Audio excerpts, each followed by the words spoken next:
കാസർഗോഡ് ജില്ലയിൽ നിർമ്മാണം പൂർത്തിയാക്കും മുമ്പ് വീണ്ടും ടോൾ പിരിക്കാൻ ഒരുങ്ങി ദേശീയപാത അതോറിറ്റി. സർവീസ് റോഡ് ഉൾപ്പെടെ അനുബന്ധ സൗകര്യങ്ങൾ ഒരുക്കാതെയാണ് പെരിയ ചാലിങ്കാലിൽ ടോൾ പ്ലാസയുടെ നിർമ്മാണം ഇപ്പോൾ പുരോഗമിക്കുന്നതിന് ഇടയിൽ തന്നെ ഈ പിരിവ് നടത്തുവാനുള്ള നീക്കവും ശക്തമാകുന്നത്. ജനകീയ പ്രതിഷേധത്തെ തുടർന്ന് കുമ്പളയിൽ അടച്ചുപൂട്ടിയ ടോൾ പ്ലാസയാണ് ചാലിങ്കാലിൽ അതിവേഗം നിർമ്മാണം പൂർത്തിയാക്കാൻ ഒരുങ്ങുന്നത്. ദേശീയപാതയിൽ കാസർഗോഡ് ജില്ലയിൽ ടോൾ പ്ലാസ ആരംഭിക്കുന്ന ചാലിങ്കാലാണ് നമ്മളിപ്പോൾ ഉള്ളത്. ഇവിടെ സർവീസ് റോഡ് ഉൾപ്പെടെ നിർമ്മാണം പൂർത്തിയാക്കുന്നതിന് മുമ്പ് ടോൾ പിരിക്കാനുള്ള നടപടിയാണ് ഇപ്പോൾ ദേശീയപാത അതോറിറ്റി ആരംഭിച്ചിട്ടുള്ളത്. എന്നാലും വലിയ പ്രതിഷേധമാണ് ജനങ്ങളിൽ നിന്ന് ഉയരുന്നത്. നമ്മോടൊപ്പം ഇവിടുത്തെ പ്രദേശവാസികൾ തന്നെ ചേരുന്നു. എന്താണ് നിലവിലെ ഒരു സാഹചര്യം? ഇവിടെ ഇപ്പോൾ ടോൾ പ്ലാസ ആരംഭിക്കാനുള്ള നടപടികളാണ് മുന്നോട്ട് പോകുന്നത്. നാട്ടുകാർക്ക് ഇതിൽ എന്തെങ്കിലും ഒരു വ്യക്തതയുണ്ടോ? ഞങ്ങൾ ഇവിടെ കേട്ടുകേൾവി എന്താണെന്ന് ചോദിച്ചാൽ ജൂൺ 15 ടോൾ ആരംഭിക്കുമെന്നാണ്, പിരിവ് ആരംഭിക്കുമെന്നാണ്. പക്ഷെ ഞങ്ങളെ സംബന്ധിച്ചിടത്തോളം ഒരു വ്യക്തതയും ഈ ജോലിയെ സംബന്ധിച്ചോ ഇതിൻ്റെ ലേ ഔട്ടിനെ സംബന്ധിച്ചോ ഇല്ല. കാരണം പല ഉദ്യോഗസ്ഥന്മാരുമായിട്ട് നമ്മൾ സംസാരിക്കുമ്പോൾ ഓരോ ഉദ്യോഗസ്ഥരും ഓരോ തരം വിശദീകരണങ്ങളാണ് ഞങ്ങൾക്ക് തരുന്നത്. ഒരു പ്രാവശ്യം കണ്ട ഉദ്യോഗസ്ഥനെ രണ്ടാമത് കാണാൻ കിട്ടില്ല. കാരണം ഒരു ജോലി ചെയ്യുമ്പോൾ പുള്ളിയോട് നാട്ടുകാരെന്ന നിലയിൽ ഞങ്ങൾ ഇത് എങ്ങനെയാണ് പോകുകയെന്ന് ചോദിക്കുമ്പോൾ കുറേ ഉറപ്പുകൾ തരും. പക്ഷെ രണ്ടാമത് ആ പുള്ളിയോട് ചോദിക്കാൻ അയാൾ ഉണ്ടാവില്ല. അത് കമ്പനിയുടെ തന്ത്രമാണോ അതോറിറ്റിയുടെ തന്ത്രമാണോ എന്ന് ഞങ്ങൾക്കറിയില്ല. ഇപ്പോൾ ഇവിടുത്തെ അവസ്ഥ എന്താണെന്ന് വെച്ചാൽ ഈ ഭാഗത്ത് നേരത്തെ ഒരു സർവീസ് റോഡിൻ്റെ പണികൾ നടന്നിരുന്നു. കുറച്ചപ്പുറത്ത് വരെ അത് പൂർത്തിയാക്കിയിരുന്നു. അവിടെ നിന്ന് കിഴക്കോട്ടൊരു റോഡുണ്ട്. ഏകദേശം 200ഓളം കുടുംബങ്ങൾ അവിടെ താമസിക്കുന്നുണ്ട്.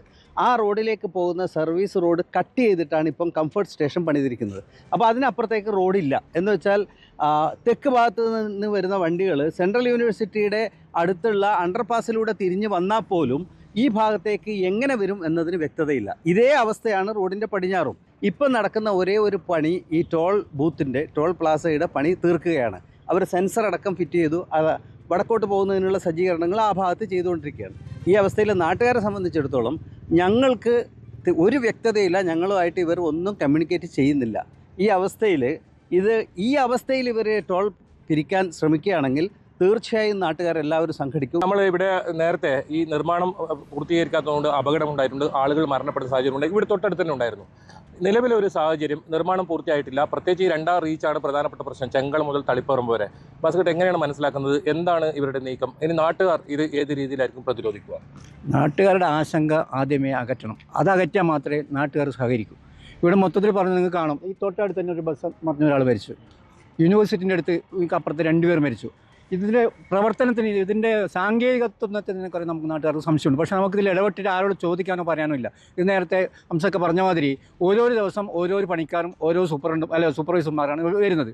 നാട്ടുകാരെ സംബന്ധിച്ച് അവർക്ക് സ്വൈര്യമായി ജീവിക്കാനുള്ള അവസരം ഇവിടെ ഉണ്ടാകണം. ഹൈവേ വികസനം വരുന്ന പറഞ്ഞ് നാട്ടുകാരെ ഇവിടെ ജീവിതം ബുദ്ധിമുട്ടിച്ചുകൊണ്ടിട്ടൊരു വികസനം നാട്ടുകാർക്ക് വേണ്ട. നാട്ടുകാരുടെ വിശ്വാസത്തിലെടുത്ത് ഇവിടുത്തെ ഡ്രൈനേജിൻ്റെ പ്രവൃത്തി, അതുപോലെ തന്നെ മറ്റ് പ്രവൃത്തി, പിന്നെ സർവീസ് റോഡിൻ്റെ പ്രവൃത്തി എല്ലാം പൂർത്തീകരിച്ചാൽ പൂർണ്ണമായും നാട്ടുകാർ ഇതിനുവേണ്ടി സഹകരിക്കും. തലപ്പാടി മുതൽ തളിപ്പറമ്പ് വരെ കാസർഗോഡ് ജില്ലയിലെ 1ഉം 2ഉം റീച്ചാണ്. അതിൽ 1ാം റീച്ച് നിർമ്മാണം പൂർത്തിയായിട്ടുണ്ട്. പക്ഷേ 2ാം റീച്ചിലാണ് മെഗാ കൺസ്ട്രക്ഷനെതിരെ വലിയ ആരോപണമാണ് ഉയർന്നു വന്നത്. പലയിടങ്ങളിലും നിർമ്മാണം പൂർത്തീകരിച്ചിട്ടില്ല.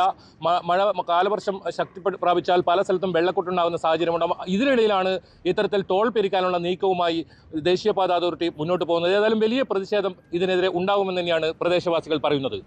K B Baiju, news 18, Kasaragod.